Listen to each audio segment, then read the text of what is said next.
Well, oh, gee, look what I did. The good news about intimate murder. Well, there is some good news, and I wanted to leave you with this. Take a look at what happened to the homicide rate for intimates, spouses, boyfriends, girlfriends, divorced people. Look, it's dramatically lower now than it was in 1980. There's been a gradual decline in the number of murders of intimates over that period of time, from 1976 actually, and until today. This trend has continued. But guess who's benefited more, men or women?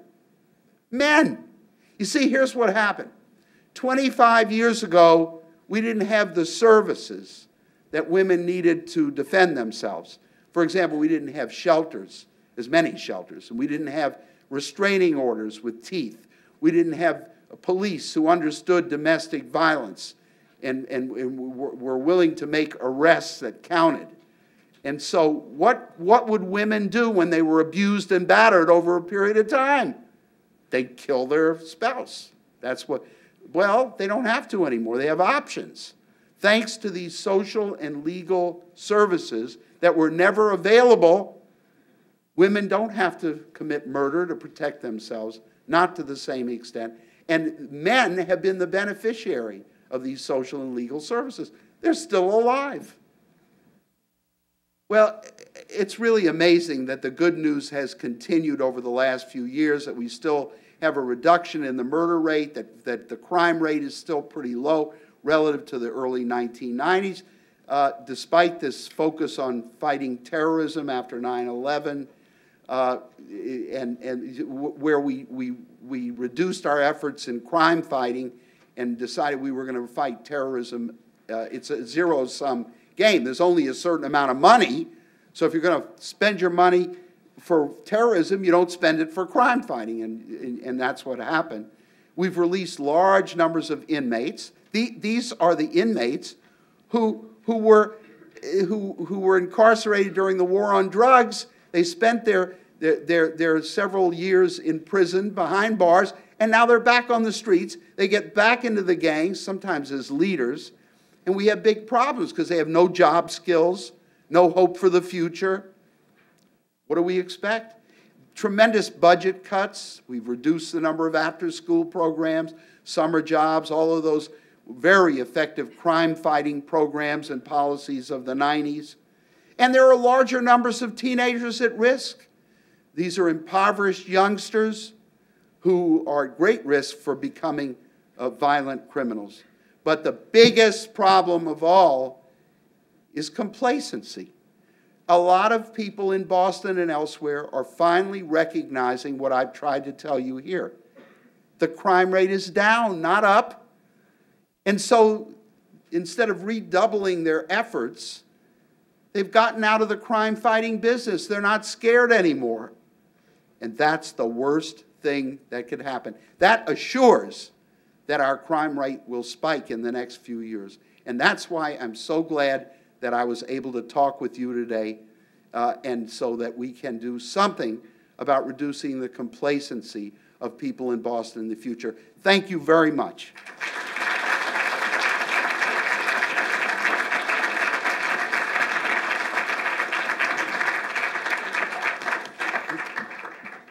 So we're going to have a few minutes here to do a question and answer. I would just have a couple requests. One, just try and make sure they're questions and not sort of statements, but more question-based. And two, if you can keep them kind of short and as clear as possible, then Jack can get through as many as he possibly can. Jack, I don't know if I've even told you this, but I was thinking as you were talking, one of the reasons that I'm glad you particularly got to hear Jack today was not only to hear him talk about criminology and things that I love as well, but Jack has been able to keep a sense of humor despite being in this business for 30 years.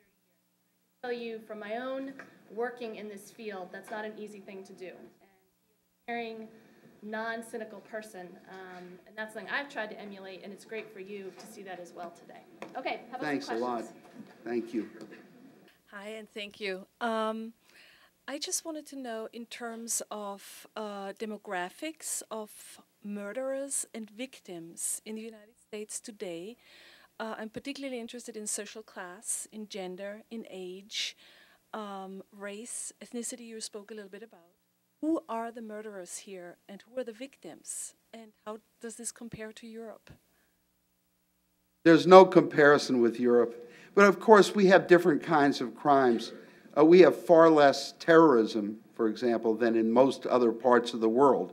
Not just Europe, but in Asia and Africa, there's a lot more terrorism than we have here. We have different kinds of crimes.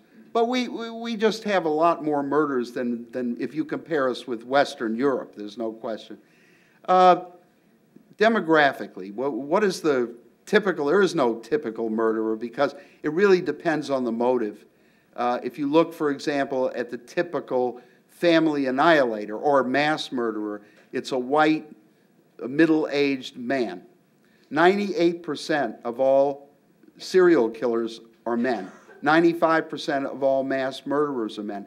91% of all murders are committed by men. I hate to say this because I'm in that gender, but violence is a masculine pursuit. And it's not just in this country, it's around the world.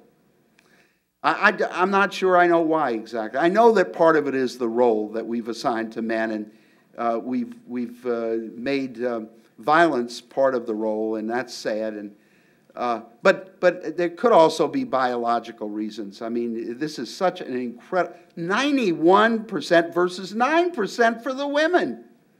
You know, I once did an op-ed in the Boston Herald, actually, and I said, you know, I think I know how we could reduce the homicide rate to 0 in 24 hours. Kill all men. Well, let me go first and then kill all men.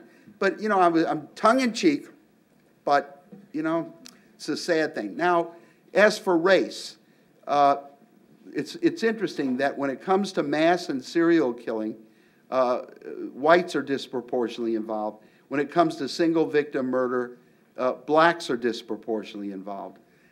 Usually when blacks commit these crimes, they are blacks who live in impoverished circumstances.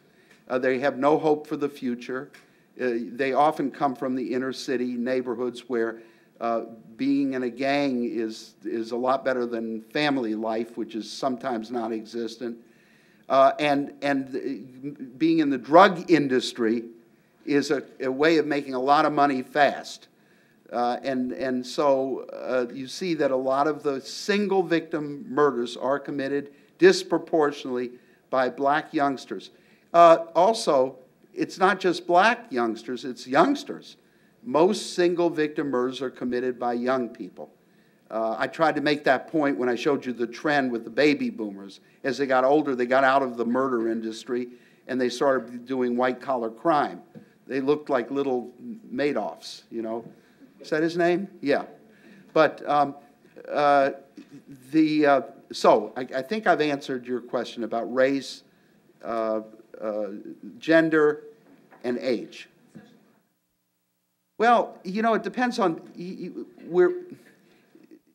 let's face it, street crime is more likely to be committed by poor people who are desperate about just surviving or making some money. But white-collar crime is middle and upper class, and we don't even think about that at all. So I'm not sure of the answer to that one. That's a tough one. I don't think anybody really knows.